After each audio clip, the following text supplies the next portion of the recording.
تعالیٰ کبھی آزمائش کے لیے اس کے رزق میں تنگی کرتا ہے تو وہ شکوہ کرتا ہے کہ میرے پروردگار نے میری اہانت کی، میری توہین کی، میری بے عزتی کی، یعنی چاہیے تو یہ تھا کہ مجھے بہت کچھ ملتا، لیکن معاذ اللہ اللہ تعالیٰ نے میری بے عزتی کر کے مجھے بہت کم دیا، شکوہ کرتا ہے۔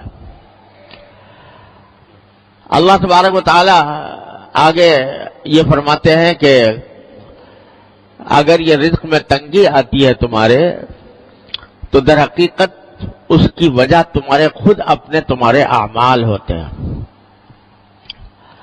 رزق میں تنگی کے دو مطلب ہیں۔ ایک مطلب تو یہ ہے کہ آمدنی کم ہو اور اتنی کم ہو کہ اس میں گزارا نہ ہو سکتا ہو، یا کم ہوتا، بہت ہی تنگی کے ساتھ گزارا ہوتا ہو، یہ بھی رزق کی تنگی کی ایک شکل ہے۔ اور دوسری رزق کی تنگی کی شکل یہ ہے کہ آمدنی دیکھنے میں تو بہت ہے لیکن برکت نہیں ہے، اور اس کا نتیجہ یہ ہے کہ ساری آمدنی ہونے کے باوجود آدمی ہر وقت کسی نہ کسی الجھن میں گرفتار ہے۔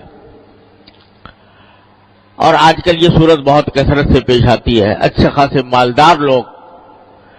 مالدار لوگوں کو جن کی آمدنیاں بہت زیادہ ہیں، ان کو بھی یہ شکوہ کرتے سنا کہ پتہ نہیں کہاں سے پیسہ آتا ہے، کہاں چلا جاتا ہے، اور نتیجہ یہ کہ پیسے کا اصل فائدہ تو یہ تھا کہ انسان کو راحت ملتی، انسان کو آرام ملتا، اطمینان سکون حاصل ہوتا، لیکن بجائے آرام اور اطمینان حاصل ہونے کے اس سے پریشانیوں میں اضافہ ہو رہا ہے۔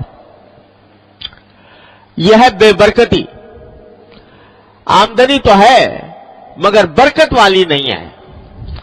اللہ تبارک و تعالیٰ جب برکت عطا فرماتے ہیں تو تھوڑی آمدنی میں انسان کو سکون آرام مل جاتا ہے، راحت میسر آ جاتی ہے، اور اللہ بچائے اگر بے برکتی ہو تو لاکھوں کی اور کروڑوں کی آمدنی ہو، اس کے باوجود انسان پریشان ہی نظر آتا ہے۔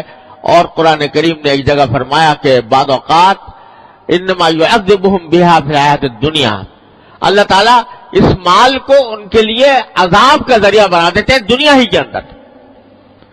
یعنی مال تو بہت ہے لیکن مال کی حصول میں، اس کی تلاش میں، اس کے لوگ سرگرداں ہیں، تو اس میں دن کا چین میسر ہے، نہ رات کا آرام میسر ہے، نہ بیوی بچوں کے ساتھ وقت گزار سکتے ہیں، نہ اپنے گھر والوں کے ساتھ اطمینان کے ساتھ بیٹھ سکتے ہیں، راحت میسر نہیں۔ پیسہ ہے مگر راحت نہیں۔ یہ بھی رزق کی تنگی کی ایک بدترین شکل ہے۔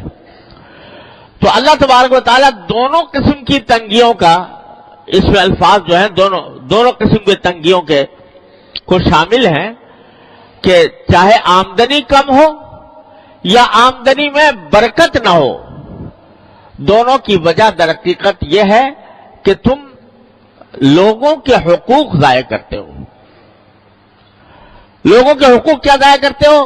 پہلا ذکر کیا یتیم کا، لا تحاضون علی طعام بلکہ لا تکرمون الیتیم، یتیموں کی عزت نہیں کرتے۔ یہ نہیں کہا کہ یتیموں کو کھانا نہیں کھلاتے، بلکہ عزت نہیں کرتے۔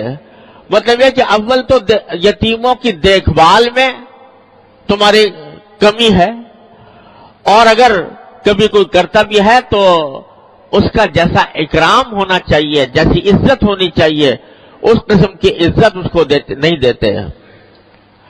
وَلَا تَحَاضُّونَ عَلَىٰ طَعَامِ الْمِسْكِينِ، دوسرے لوگوں کو بھی کوئی ترغیب نہیں دیتے کہ تم مسکینوں کو کھانا کھلاؤ، مسکینوں کے حاجتوں کو پورا کرو۔